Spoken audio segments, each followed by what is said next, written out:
Hi, everyone. It's Kyle Xander Morgan, host of the Original Sin podcast. We're brought to you today by True Crime Story 911. Today, we are speaking to Mallory Thornton. Mallory Thornton is a child advocate, and she's here to speak about the disappearance of Arieanna Day. Arieanna Day was 3 months old when at the time of her disappearance. Today, on September 11th, 2024, she's been missing for 6 years. She's the child of Jessica Day and Andrew Terry. Welcome, Mallory. How are you Hello, doing today? I'm all right. Good. The other day, I had spoke with you, and you said you're not only a child advocate, but you advocate for everyone. Is that correct? Any type of injustice, I'm there. Okay. All right. What are you bringing to this case? What have you learned, and where should we begin? Why don't we start at the beginning, I guess, how you got involved, and then her disappearance. I got involved with Ariana's case. It really wasn't viral, but it was viral in the community where she lives. Mm-hmm. And I just so happened to stroll social media and I saw it. And she was missing for maybe not even 2 or 3 weeks. Okay. And I assumed that, they had already found her. I know that the police were out behind a church somewhere. I can't remember exactly where. And they were searching like a pond or something behind this church, and they made it seem like they had found her.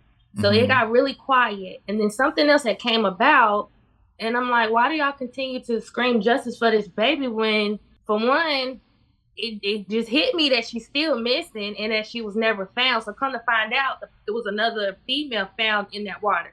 They never brought it to the public's attention that Ari was still missing or she was deceased. They didn't even tell us who they had found in that pond. We found out maybe like a year later that it was a young 19-year-old girl. I think it was a 19-year-old girl.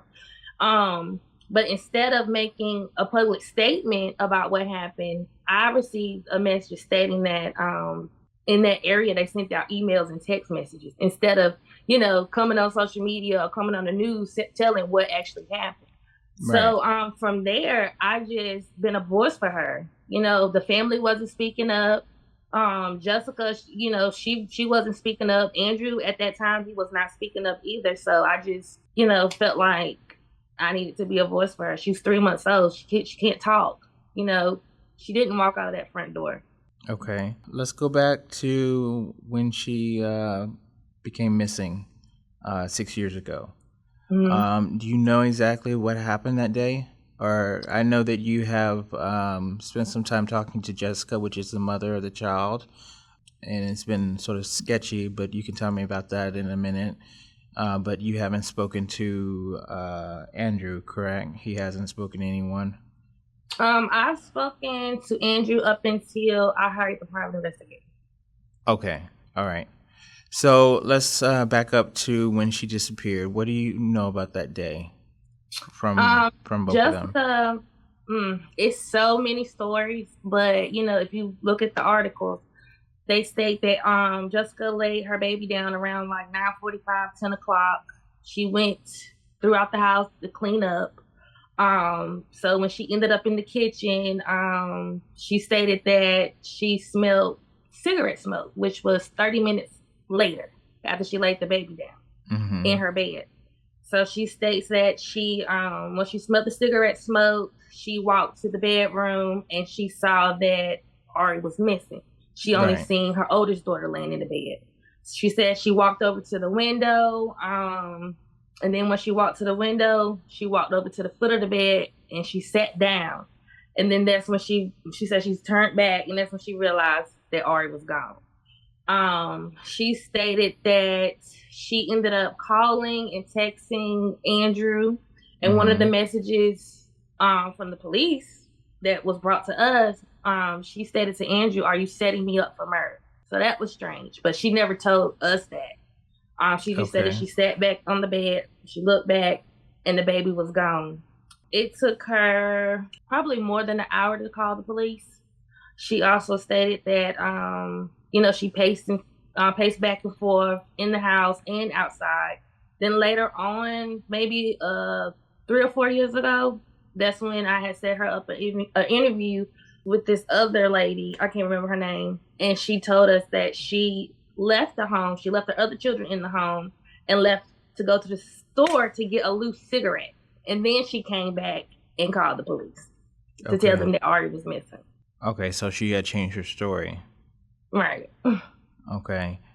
When she said that she smelled the cigarette smoke, does Andrew smoke? Yes. Okay. Did she say that that's what she thought happened, that Andrew had taken the baby? Yeah. On her she initially? had messaged him, and asked him did he have Arie. He was like, no, what are you talking about? And then later on, maybe a week after that, that's when Jessica, this lady had started this group on Facebook for Jessica, and she had told that lady that her son told her that a masked man came into, it was two guys, and then one masked man came in and took the baby. And the other guy without the mask was Andrew. Okay. This is coming from her toddler son. That's the story that the toddler son said. To Jessica, allegedly. To Jessica. Okay. Mm-hmm. And so that would be like the third story? It's a lot of stories. Okay. It's a lot. Coming from her, anyway. So let's talk about some of the conversations that you had with her. Mm-hmm. I understand that I think you have talked to her directly, and then indirectly she set up some like shell accounts, Facebook accounts to talk to you. Are you sure it was her? Positive. Okay, so can you tell us what was said initially? What did she talk to you directly and then start setting up these fake accounts to speak to you? Or what happened? When Jessica makes fake accounts, it's either because I blocked her. Like I said, Jessica, she's all over the place. She knows exactly what she's doing. And so when she can't get in contact with me, she will create another page and she will plead and beg me to help her. And, once I do let my guard down, we're back to the same shenanigans. Like, me and Jessica have this love-hate relationship. Okay. Explain that a little bit. It's the same thing. Like, can you, what are we doing this year? I want to talk to you. This is not, what you're saying is not true. It's a lot of mess that doesn't make sense. And a lot of it, sometimes I screenshot it and post it on social media because, she's lied about me, saying that I've been in a relationship with Andrew since we were in high school. Like, so it's a lot of mess coming from her. She tries to do a lot of stuff to, take the focus off her daughter being missing. Okay. And just for the record, I did try to reach out to Jessica. When accepting any of my messages or my friend requests through Facebook, which was the only means of communicating with her. Did you know Andrew in high school? No, I have never met Andrew. Me and Andrew only talked on social media. We used to talk on the phone, but other than that, no, I have not physically met him nor his family in person. I've only met Jessica. Okay, and so tell us about the conversation that you had with Andrew, like the first conversation you had with him. When it all first happened, Andrew had contacted me from a fake page stating that this page was his best friend and this page was pretty much defending him. And off the strength of how the page was, talking to me, I automatically knew that it was Andrew. So I just told him, like, look, bro, like, just get from behind the page. Here's my number. Call me. And we talked. And pretty much Andrew stated that the police department is pretty much trying to set him up. Jessica and her family is trying to set him up, and it was believable. But I'm not silly. They know what happened, period. Regardless of what him and Jessica tell me, I know, like. They know what happened to their daughter. They know exactly what happened. But yeah, he was trying to basically say that Jessica and her family set him up, and that Roanoke Police Department, whoever was questioning him at the time, basically told him what happened to Arie. And so once they told him what happened, he used what they told him, against them. And he said the reason why that he took them to the railroad track is to prove that she wasn't there, which she really wasn't there. They had the dogs out there. They searched for a long time. But can you back up just a second? why did they go to the railroad tracks? Because Andrew told them to go to the railroad tracks to find Arieanna? That's what was told, yes. Okay, but and at the same time, when his GPS coordinates were tracked, he was in that area, and he was paused for around 6 minutes. And he also went to a rest area, and he was paused over there for maybe like 2 to 3 minutes.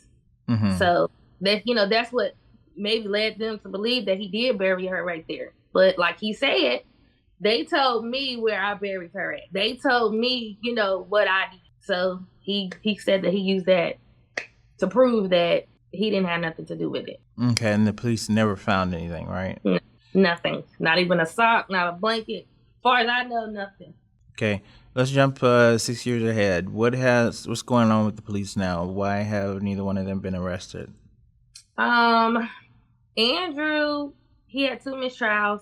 And like the judge said, like, nobody really knows, like, if this child is dead or alive. I mean, you do have documents signed by Jessica stating that she suffocated her while breastfeeding her. She got on the stand and lied about that. Jessica even called Andrew's attorney and told her that she would bring the baby up there. And that was the day that they was deliberating on Andrew's fate. They did charge Andrew with. But everything was dropped because of the mistrial. What did they charge Andrew with? Murder or? It was, what was it? It was concealing of a corpse. Concealing of a corpse, okay. And so Jessica got on the stand and said that she suffocated the baby while breastfeeding her. And I guess an attempt to throw the jury off, and it worked. They got a mistrial. She even texted Andrew that day and asked him, should I tell them that Sydney has the baby? Like, she did. She played her part very well to get that man. Okay, and who is Sydney? Sydney is Andrew's first cousin.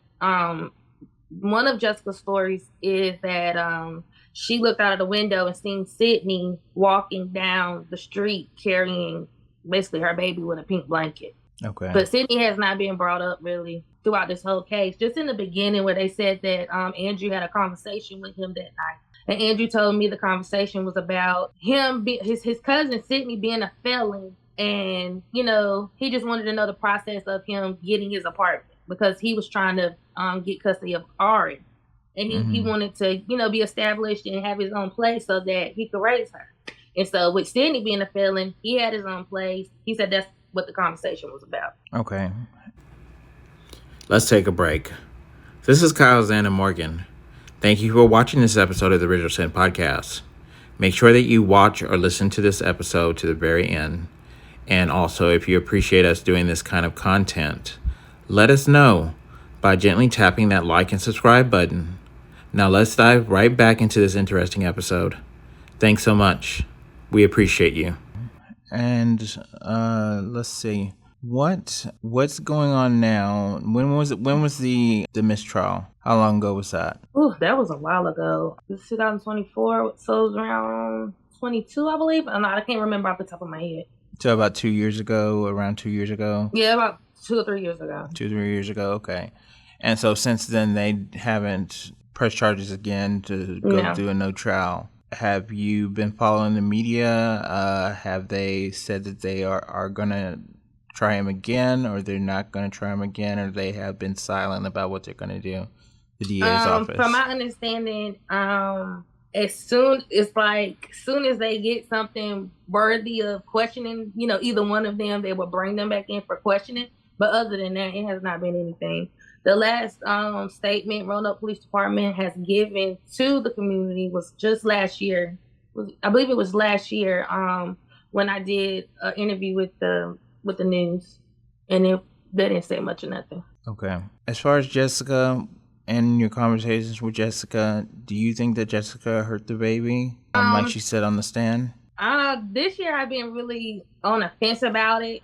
As I stated when I first started with this case, I feel that at that time I felt like Ari was deceased, and it was just a little piece of my heart that felt like she was still alive.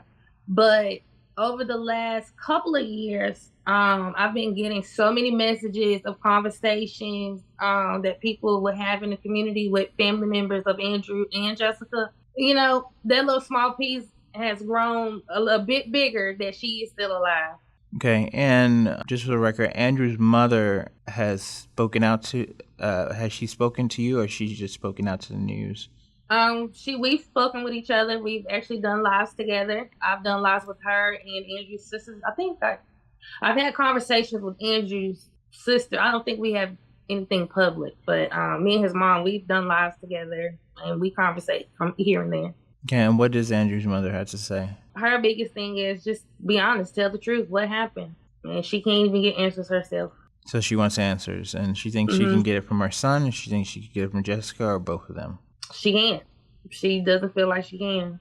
Okay. But she's opened that door, for her son and Jessica to, come to her and tell her the truth, which we both have. So now it's the anniversary of her disappearance. What do you think should happen in this case 6 years later?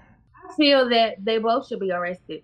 I think Andrew should be arrested again. I feel that Jessica, despite her mental status, I feel like she should go to jail. Okay, and what has she been diagnosed with? Are you aware of what she's been diagnosed with? She said PTSD and bipolar.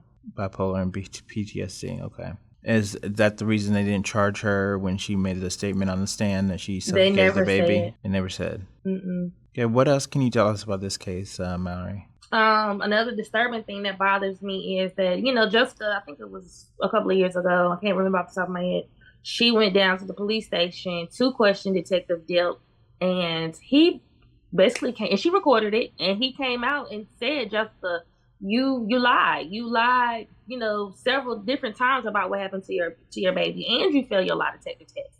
And he didn't even know that she was recording. And I found that to be amazing, because if that's the case, why is she still walking around free? You guys believe Andrew when he stated that he got the baby from Jessica. She was hurt and bruised, right? Mm-hmm. Y'all believed him, right? And y'all believe that this man, drove to Blacksburg, to this railroad track, and buried her. Y'all believe that to the point where y'all arrested him. But y'all didn't believe that he got the baby from her. He said that she was hurt and bruised. The baby was hurt and bruised. Why wasn't she charged? Y'all have written documents stating that she smothered her baby. Look at baby Cody's case from Virginia. His dad was charged. He's from Virginia. His dad was charged without a bond. And eventually he broke. So why arrest him and not her? Okay, let's go back to this recording. Were you able to listen to this recording? Mm-hmm. It's on my page. I just shared it this morning. Oh, you did? Okay. Mm-hmm. I haven't had a chance to look at that. With everything that the police said on the recording that you just posted, mm-hmm. What was the conclusion of the interview? What did the police say at the end? They say that they're, we're gonna one day come for you. We're still looking for. He said, "Go find your baby. Tell us where your baby is." And she's yelling and screaming out the door. Okay. He said, "Tell us where your baby is." And this case that you just mentioned, what case is that? The one that you said was. His name is Cody. He's from VA. From Virginia. And he's still missing. Okay. And how long has he been gone? He was 4 years old. Cody, so it's been 2 years this year for baby Cody. His last name is Bixby. Cody Bixby. And his father was charged without a body. Uh-huh. Okay, and what state does Jessica Day and Andrew Terry live in? Andrew is from Blacksburg, and Jessica is from Roanoke, Virginia. So they are in Virginia also. Mm-hmm. So, but it's kind of confusing to you why one case was charged without a body, and then 6 years later they believe that, according to this recording, they believe that Jessica did something to the baby and that Andrew disposed of the body because, of course, they charged him, but there was a mistrial. But they refused to charge him or her with murder. And not even with baby Cody. Baby Arieanna, he was from Roanoke, Virginia, and he went missing. And his father tied himself up and wrote some random ransom note. And, they got to the bottom of that quickly. Mm-hmm. They utilized all resources to find that baby, and they found him. So, what makes Arieanna so different? And another disturbing thing to me is we can't even get an age progression picture. I've called missing and exploited children. I've even messaged one of the ladies who does the age progression pictures. She even reached back out to me a couple years ago and explained to me that we can't get one unless the detective on the case approves it. And this man refuses to talk to me. I understand that you can't talk, about the case. I get that. But simple questions, I feel like you can answer. So when I call, he never answers the phone. But when other people call, he answers the phone. I know he's in his office when I do go down there. But, he never comes out and talks to me or anything. Right. So I found that strange. So I think that Detective Delp knows more than what he's saying, too. And I feel that Ari is entitled to a age progression picture because you have her in the system as missing. Right. So it's a lot of other children out here who, the police department think that these kids are deceased, but they still get an age progression picture. Why wouldn't you give this child one? Do you know that this child is alive and you don't want her to be found? The police system, they are corrupt like that. So, do you know where she is and you don't want her to be found? Do you think that's what it is? Truly. For the last couple of years, yeah, I think that could be the case. Okay, moving forward, what are you going to do as far as Arieanna Day's case? Arieanna Day's Continue to do what I've normally been doing. I'm continue to advocate for her on social media. I took a break this year. Something told me to just, chill out this year. But next year, I feel like I'm going full force, whether that's, protesting, continue to pass out flyers, still, have conversations in the community, still meet with city officials because, the last time I met with them, they talked a great game, of all these things that they would, do to try to help. They have yet to do them to this day. So next year, it's a different ballgame. She's been missing for 7 years, and it's time to make some arrests. Okay, and the city officials that you spoke with, who were they? The mayor. The mayor was one. Don't ask me his name because I can't remember his name. And he was supposed to set up a meeting with Detective Delp and the police chief, and that never happened. Okay, and who else did you speak with? Just the mayor so far. Just mayor. Okay. Mm-hmm. All right, and is he still mayor of Roanoke, Virginia? As far as I know, he is. Okay, and have you requested another sit down with him? Not yet, but it's coming. Are you planning on doing that? Yeah. Okay. What about talking to Jessica? Are you open to talking to Jessica again? I think on a platform such as this, I will, but the relationship from the past, I don't think I can. Podcast, sure. Like I told her the last time I talked to her, which was maybe a few months ago, yes, if you want to get an attorney, we can do that. If you want to go down to the WIC office, if you want to talk to social workers, whatever you need pertaining to Ari, I will help. And she did not want to hear that. So other than that, we have nothing else to talk about. Okay. All right. Is there anything that we missed concerning the disappearance of Arieanna Day from the time that she went missing to today's date? Mm-mm. Okay, so we pretty much covered everything. But your plan is to move forward and to request more time with the mayor, to continue to try to talk with the police and hand out flyers and do protests. And what else did you say you were planning on doing? That's it. That's it. Okay. And hopefully we can get, a day, special for her. Like a day to remember her. Even with the 7 years coming up, I'm gonna even try to get a gravestone.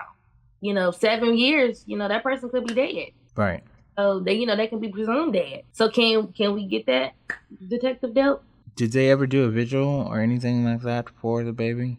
In the very beginning, but since then I've done them all. Jessica and another advocate had did one. And that one nobody showed up to. And Jessica and that other advocate had put like teddy bears and balloons and stuff around the house on the fence.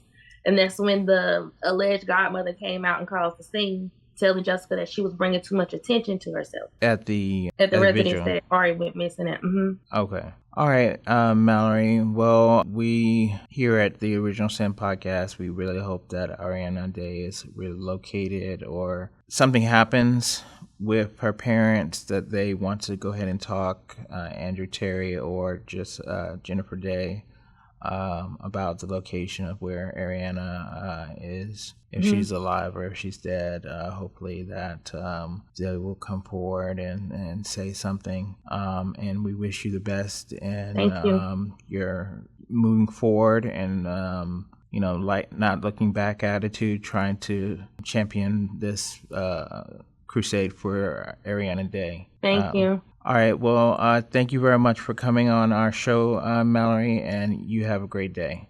You too. Bye. Thank you.